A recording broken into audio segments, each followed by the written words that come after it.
My name is Mason Andrews, and I'm a 17-year-old pilot at Louisiana Tech University. This summer, I'm going to be circumnavigating the world to raise funds and awareness for MedCamps of Louisiana.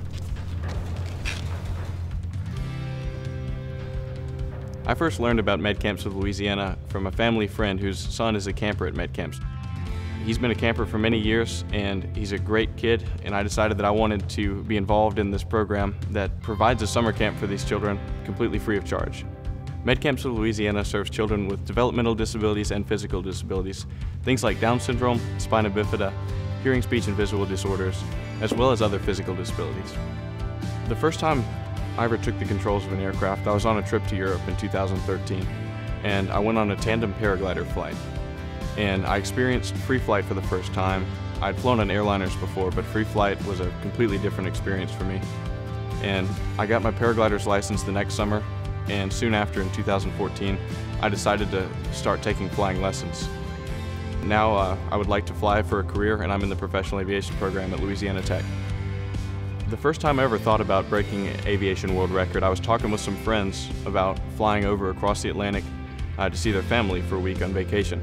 As I began to think about it, I realized that I'd probably be the youngest person to ever do something like that, and in my research I found that to be the case.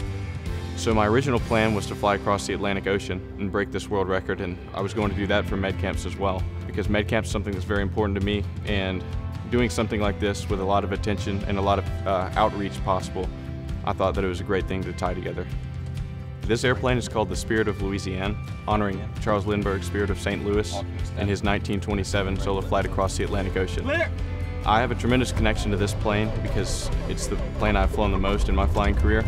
It's my dad's plane, and I'm very comfortable with all the systems on the plane. In a journey like this, it's very important to know the aircraft that you'll be flying. I've had many hours, almost 200 hours in experience flying this specific aircraft and know the systems very well. Right now, I am talking to many people who have done circumnavigations. I will say that the flight planning is a lot more than I think anybody would have ever expected. This trip is going to take me to or over 22 countries. Starting here in Monroe, Louisiana in the US, I'll be flying up to Republic Airport in Farmingdale, New York, which is very near where Charles Lindbergh started his transatlantic flight. I'll fly from there to northern Canada in a town called Iqaluit before crossing Greenland to Iceland in Reykjavik. From Iceland, I'll fly down to Le Bourget Airport in Paris, which is where Lindbergh completed his Atlantic crossing.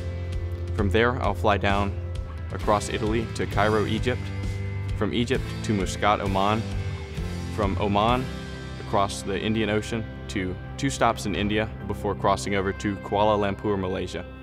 From Malaysia, I'll cross to Christmas Island, Australia, and from there to Broome Island, Australia.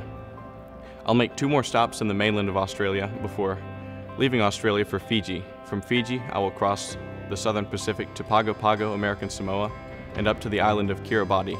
From Kiribati, I will fly to Hilo, Hawaii, before completing my trip to Half Moon Bay, California. Tentatively, it will take 44 days. That's been the experience of many pilots who've done so recently. It can take longer than that. It can take quite a bit shorter than that. It depends on weather and the availability of fuel when you arrive at these airports. If you're interested in sponsoring my trip, you can contact me at mwa038@latech.edu. You can also find my website at www.medcampsmission.org.